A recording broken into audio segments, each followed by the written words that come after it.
Buonasera, alle principali notizie. A Niscemi è iniziato il recupero degli effetti personali dalle abitazioni nella zona rossa minacciate dalla frana. Pochi minuti per rientrare in casa sotto la supervisione dei vigili del fuoco. Un ritorno carico di emozione tra paura e speranza. A Palermo è un vero e proprio raid punitivo contro un commerciante. In 11, tutti giovanissimi, tra i 10 e gli 11 anni, prendono a calci e pugni l'uomo mentre stava passeggiando con la moglie nella zona del tribunale. Spari al villaggio Dusmet a Catania, gammizzato un pregiudicato, dietro ci sarebbe un regolamento di conti. Ad Agrigento, rabbia e protesta a Canicattì per l'emergenza idrica. Residenti e titolari delle autobotti davanti al municipio per denunciare la mancanza d'acqua e i disagi che vanno avanti da giorni. A Catania torna la normalità sulle strade attraversate dalla processione di Sant'Agata. Nel pomeriggio è stato riaperto un tratto anche su via Caronda che va da via Monserrato a via Puleo. Domani l'arteria sarà interamente transitabile. A Catania nel 1928 un giovane devoto di Sant'Agata realizzò un busto e una varetta, ma dell'opera si erano perse le tracce. Il giallo ci porta oggi nel quartiere di Cibali. Calcio, vigilia di campionato per Catania e Palermo. I rossazzurri domani affrontano il Cerignola al Massimino. Toscano dice: affrontiamo una squadra in salute. Rosanero in trasferta a Marassi contro la Sampdoria.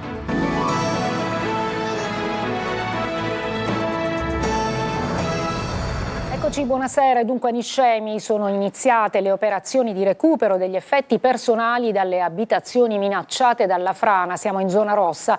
Pochi minuti per rientrare in casa sotto la supervisione dei vigili del fuoco. Un ritorno carico di emozione tra paura e speranza. Domani un altro sopralluogo del capo della Protezione Civile Nazionale, Fabio Ciciliano. Sentiamo Gerry Italia.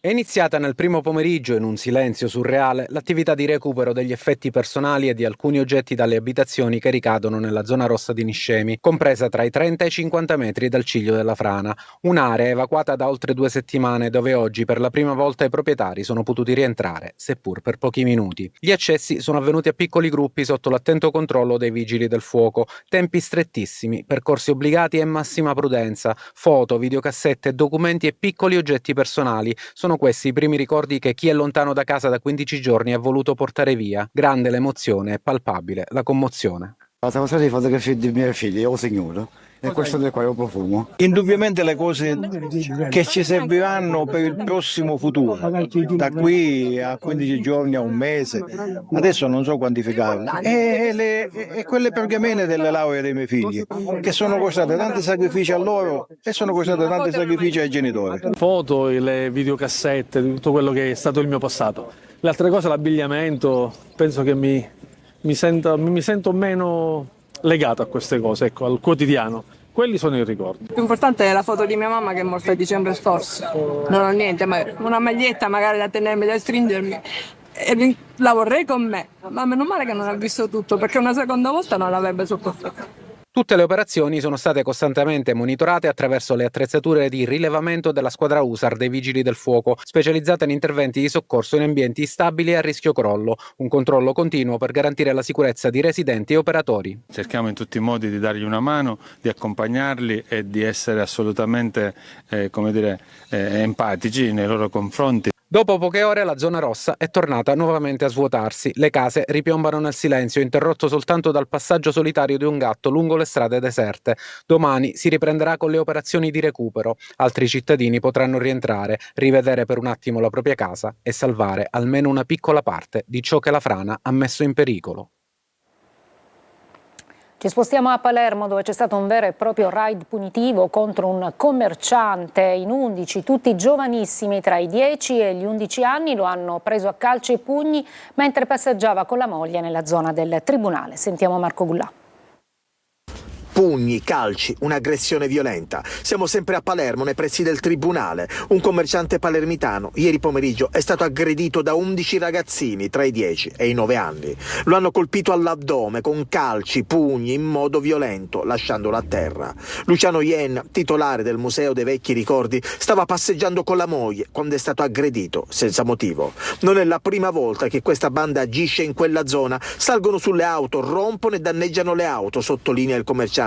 Tanto sanno che restano impuniti. Un weekend nero per Palermo. Sabato, intorno alle 3 di notte, alcuni giovani volevano entrare nella discoteca Zaia e sarebbero stati bloccati dai buttafuori. È nata un'animata discussione, una lite. L'allarme della Confesercenti: ci ricattano, vogliono entrare gratuitamente o se no creano danni e disagi. Gruppi di ragazzi che il fine settimana pretendono di entrare dentro le nostre attività, dentro le nostre imprese gratuitamente, oppure di poter consumare gratuitamente. Se ciò non gli viene consentito, scatenano disordini, risse, sapendo che, ai sensi dell'articolo 100 del TURPS, una norma del 1931, il questore può disporre una chiusura preventiva di quei locali. Questo è diventato per loro un'arma di ricatto importante che, oserei dire, è quasi un pizzo ormai istituzionalizzato e per noi non è più tollerabile. E non va meglio a Catania, dove c'è stata una rissa tra giovanissimi davanti a un esercizio commerciale di Viale Libertà. La polizia è riuscita a riportare la calma nonostante il tentativo di alcuni dei presenti di ostacolarne l'intervento, scagliandosi contro gli agenti. Dopo la denuncia, il questore ha emesso 7 daspo Willy. I destinatari non potranno frequentare determinate zone della città per almeno 2 anni. E restiamo a Catania, dove si torna a sparare. La vittima è un 47enne gambizzato al villaggio Dusmet. Dietro l'agguato ci sarebbe un regolamento di conti. Tonino De Mana. Un possibile regolamento di conti maturato negli ambienti della criminalità catanese. È questa l'ipotesi investigativa più accreditata sulla sparatoria avvenuta ieri sera al villaggio Dusmet. Bersaglio di ignoti malfattori, con molta probabilità un avvertimento, un 47enne noto alle forze dell'ordine con precedenti penali per rapina. L'uomo è stato colpito all'altezza della coscia sinistra con il proiettile che ha attraversato l'arto uscendo dalla parte opposta. Immediatamente soccorso da un conoscente, è stato trasportato in auto al vicino pronto soccorso dell'ospedale Cannizzaro, dove si trova ricoverato nel reparto di chirurgia plastica. Le sue condizioni non destano particolari preoccupazioni. Sul posto sono arrivati gli agenti della squadra mobile di Catania, che hanno sentito numerose persone e qualche familiare nel tentativo di risalire al movente legato presumibilmente a contrasti nell'ambito della criminalità locale. Nelle ultime ore una persona sarebbe sotto torchio negli uffici della questura. Rabbia e protesta a Canicattì, siamo nell'Agrigentino per l'emergenza idrica. Residenti e titolari delle autobotti davanti al municipio hanno protestato per denunciare la mancanza d'acqua e i disagi che vanno avanti ormai da giorni. Davide Sardo. Siamo diventati il terzo mondo, siamo una settimana senza acqua nei rubinetti, non possiamo andare in bagno, stanno chiudendo panifici, attività e ci sono case di riposo con anziani, con caghe, senza acqua. La pazienza è finita, la rabbia monta a Canicattì, dove l'emergenza idrica continua a pesare sulla vita quotidiana dei cittadini. Ecco la protesta davanti al municipio.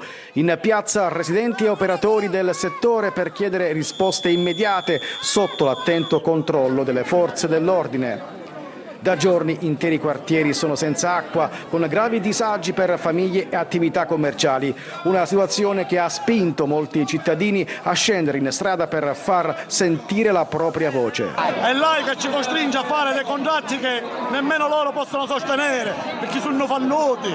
Hanno 24,5 milioni di debito, 1,2 milioni di debito. L'ultima bolletta non saltata, io voglio cercando di fare cassa con 9 anni. Alla protesta hanno aderito anche gli autobottisti, che denunciano la difficoltà di garantire il servizio a causa della carenza dei punti di approvvigionamento, con attese sempre più lunghe. Abbiamo visto che AICA ha scritto a Sigili Acque per avere un incremento dell'acqua, e Sigili Acque gli ha risposto picche perché già avanzano 25 milioni di euro. Dice prima che vediamo più acqua vogliamo questi soldi, quindi se già AICA non può fornire questi 5.000 utenze, come dovrebbe rifornirle 20.000? Intanto il sindaco Vincenzo Corbo, a margine del Comitato per l'Ordine e la Sicurezza Pubblica, ha chiesto lo stato di preallerta e disposto l'attivazione del centro operativo comunale.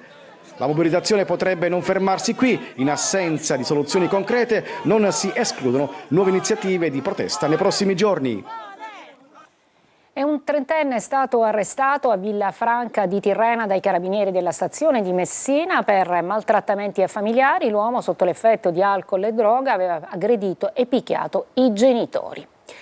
E c'è stato un incendio a Catania. Una squadra dei vigili del fuoco del comando appunto di Catania insieme a un autobot sono stati impegnati per lo spegnimento di un incendio divampato in un capannone nella strada provinciale 54 nel comune di Misterbianco, non distante dalla tangenziale in contrada Tenutella.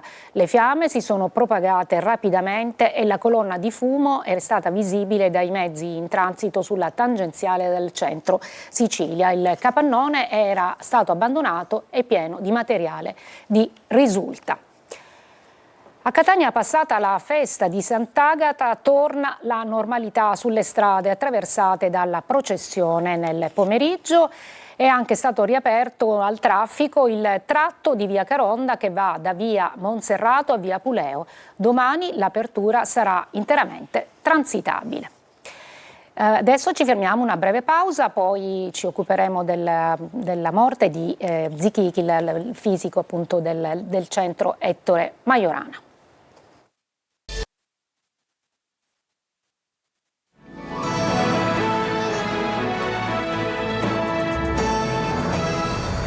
È morto a 96 anni il fisico Antonino Zichichi, scienziato di fama mondiale, noto soprattutto per la sua battaglia contro l'astrologia e più in generale contro le superstizioni. A Erice, in provincia di Trapani, aveva fondato il Centro di Cultura Scientifica Ettore Majorana, da dove ha favorito per decenni il dialogo internazionale tra studiosi e la formazione di generazioni di giovani ricercatori.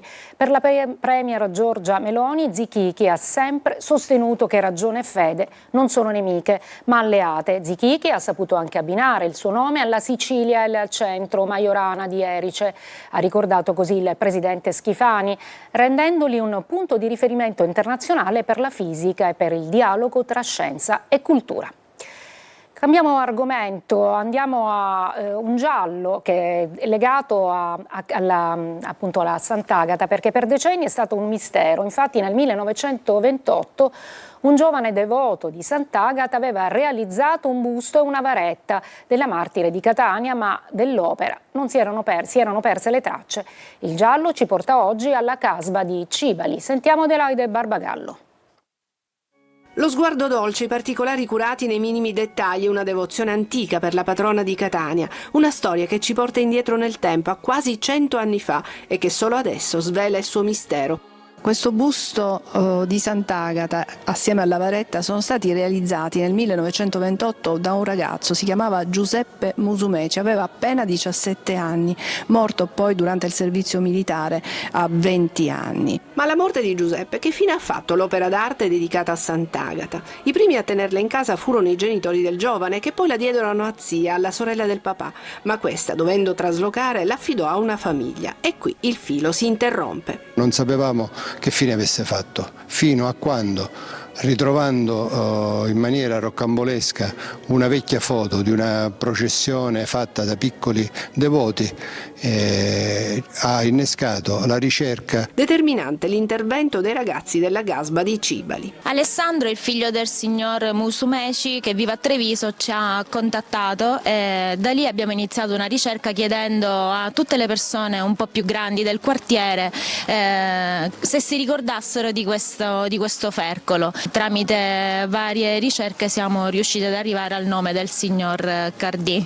Il signor Nino era bambino. Si era sparsa voce che una signora che era via Torrente mi pare, doveva disfarsi di una varetta di Sant'Agata. Mio padre non ci ha pensato neanche mezza volta, ha preso la cosiddetta lapa, giusto? Mi ha detto vieni con me. E abbiamo preso questa varetta e l'abbiamo messa sul mezzo. E adesso eccola qui, il signor Cardì, su indicazione del padre nel periodo di Sant'Agata, ogni anno porterà nella chiesa madre di Cibali, Madonna delle Grazie, l'opera di Giuseppe Musumeci, appassionato devoto di Sant'Agata. Una breve pausa e poi lo sport, vigilia di campionato per Catania e Palermo.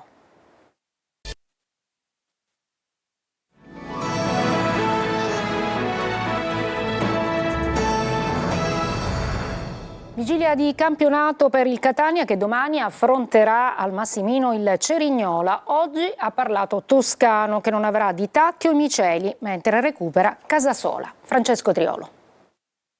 Il rinvio della partita con il Trapani ha reso il Catania spettatore dell'ultimo turno, ma adesso, già oggi, è vigilia di campionato per il turno infrasettimanale che vedrà i rossazzurri domani sera impegnati al Massimino contro il Cerignola. Una partita piena di insidie contro una squadra che ha appena battuto la Salernitana e quindi galvanizzata, ma anche perché c'è da valutare quanto abbia inciso lo stop forzato per i rossazzurri. Affrontiamo una squadra in salute, forse la più in forma del nostro girone, sappiamo la difficoltà della partita. Il Catania deve fare una grande prestazione perché è un momento che devi dare continuità soprattutto in casa. Toscano recupera Casasola dopo la squalifica, ma non ci sarà Di Tacchio che è ancora in fase di recupero e Miceli squalificato. In difesa ci sono Gherardi e Peraccini ormai recuperati dopo i rispettivi infortuni. Da decidere chi giocherà sulla tre quarti, si gioca del posto d'ausilio Jimenez, Bruzzanini e Lunetta. Ampia scelta anche per il ruolo della punta centrale con forte favorito su Caturano e Rolfini. Il Catania giocherà conoscendo il risultato del Benevento avanti di 6 punti in classifica impegnata alle 18 a Trapani, un altro aspetto che potrebbe incidere anche nell'approccio alla partita. La squadra forse più in forma in questo momento del nostro girone. Il calendario non lo dobbiamo guardare, non dobbiamo guardare neanche la classifica, dobbiamo pensare alla partita di domani col Cerignola, perché noi dobbiamo pensare solo a quello che possiamo determinare noi e noi possiamo determinare la partita di domani, l'altro poi lo guardiamo in avanti. La prevendita sta andando a gonfie vele, tra biglietti venduti e abbonati sono ipotizzabili circa 16.000-17.000 spettatori al Massimino. E già vigilia di campionato per il Palermo che domani al Marassi sfiderà la Sampdoria rosanero che vogliono centrare il 12° risultato utile consecutivo. Marco Gullà. Dopo la vittoria in rimonta del Monza di ieri sull'Avellino, il Palermo è tornato a sedersi al 4° posto. I punti di distacco dai brianzoli, secondi in classifica, sono 3. I rosanero non possono fare passi falsi. Domani sarà nuovamente campionato. A Marassi c'è la Sampdoria nel turno infrasettimanale. Siamo arrivati a 11 risultati consecutivi utili e questo secondo me è un fattore importante perché vuol dire che la squadra ha trovato una sua continuità. Vuol dire che la squadra ha trovato i giusti equilibri e quindi ovviamente va dato merito all'allenatore che ha saputo infondere lo spirito giusto fin dal primo giorno.